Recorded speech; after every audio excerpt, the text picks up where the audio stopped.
Most people look forward to this day as if it were their own personal new year, surrounding themselves with noise, candles, and fake smiles. But what if you are one of those who would prefer this day to simply disappear? Why have the 24 hours that changed the world with your arrival become just another date on the calendar, devoid of any meaning? Is this healthy emotional independence, or perhaps a silent manifestation of your inner emptiness? Why does the thought of a holiday not bring you joy, but a strange, almost physical desire to hide in the shadows of an ordinary day? Today, we will look behind the scenes of your indifference. Perhaps what you considered just a day. The architecture of indifference, psychological armor, and the memory of forgotten hopes. For most, a birthday is a brightly lit room. It is filled with the scent of wax, the rustle of wrapping paper, and the insistent, high-pitched demand for joy. But for you, this day feels more like an uninvited guest standing in your hallway. You watch it through a cracked door, waiting for it to leave. You haven't forgotten the date. You have simply neutralized it. You have stripped it of its colors, its expectations, and its weight, until it resembles nothing more than a Tuesday, a cold, gray, unremarkable Tuesday. Have you ever stopped to ask the shadow in the mirror why this silence feels so necessary? Why does the sound of someone saying "Happy Birthday" feel less like a celebration and more like a breach of security? To understand the architecture of your indifference, we must travel back to a time when your heart was still soft enough to hold a hope. Beneath the armor you wear today lies a very specific kind of archaeological site, the ruins of forgotten expectations. Think back. Perhaps there was a year, or a series of years, where the magic was promised but never delivered. A childhood where your emotional needs were met with a shrug, a distracted gaze, or a systematic silence. When a child reaches out for a spark and repeatedly finds only cold ash, something profound happens within the nervous system. The mind, in its desperate wisdom, performs a surgery without anesthesia. It severs the link between wanting and receiving. It creates a fortress of glass. The logic is simple, brutal, and flawlessly effective. If I expect nothing, I can never be wounded again. This is not mere sadness. This is the birth of a psychological armor so thick that even joy cannot penetrate it. You aren't just being humble. You are practicing a form of emotional survival. By treating your birthday like a normal day, you are making a silent pact with the universe. I will not ask for anything, and in return, you will not have the power to disappoint me. But let us look closer at the discomfort that arises when others do notice you. Why does a simple gift or a sincere wish feel like a threat? Psychology calls this the birthday blues, but that term is too soft. It's more like an existential vertigo. When people turn their gaze upon you, they are shining a spotlight on a part of your soul that you have spent the rest of the year meticulously hiding. Their attention demands that you be special. It demands that you occupy space. It demands that you acknowledge your own existence as something worthy of honor. For the one who has built a life on being invisible, this attention feels like a violation. It is a threat to your personal boundaries. To be celebrated is to be seen, and to be seen is to be vulnerable. If they see you today in your joy, they might also see the cracks in your armor tomorrow. Your brain has learned to shut down the emotional centers on this date as a tactical retreat. By staying numb, you stay in control. By remaining ordinary, you remain safe. Yet, isn't there a strange paradox in this indifference? If this day truly meant nothing to you, would you need to work so hard to ignore it? If it were truly just another day, why the tension in your shoulders when the clock strikes midnight? Why the subtle relief when the sun finally sets on the 24th hour? Perhaps your indifference is not a lack of feeling, but a massive submerged monument to a feeling that was once too big to carry.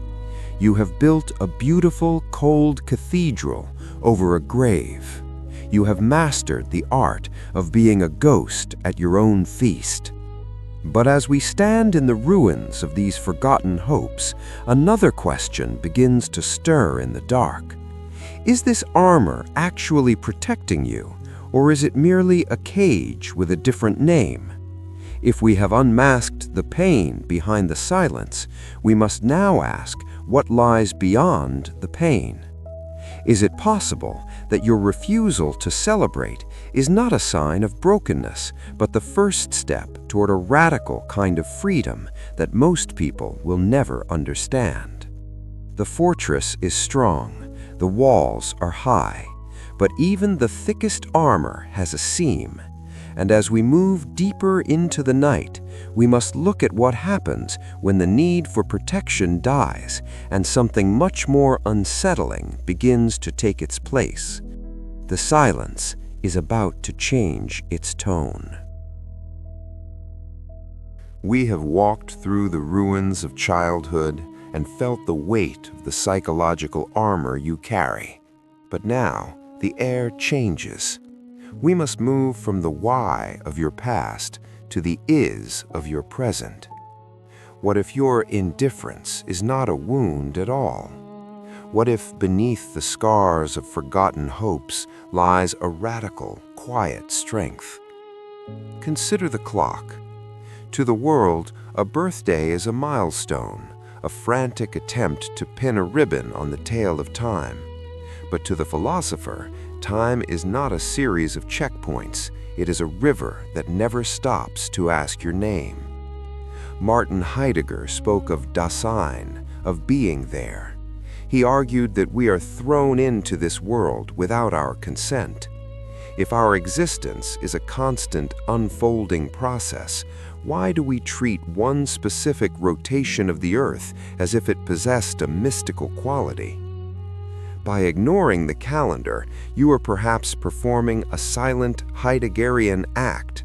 You are refusing to be fallen into the idle chatter of the world. You are rejecting the social script that dictates when you should feel joy and when you should reflect on your mortality.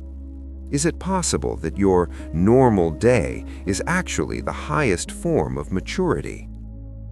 Think of Albert Camus and his absurd hero. Camus taught us that the universe is indifferent to our cravings for meaning. The sun rises on your birthday with the same cold, magnificent neutrality as it does on any other morning. The birthday theater, the forced laughter, the performative gratitude, the desperate need to be the protagonist for 24 hours is an attempt to escape this absurdity. It is a mask we wear to hide the fact that the universe does not care that we were born. When you refuse to wear that mask, you are stepping out of the play.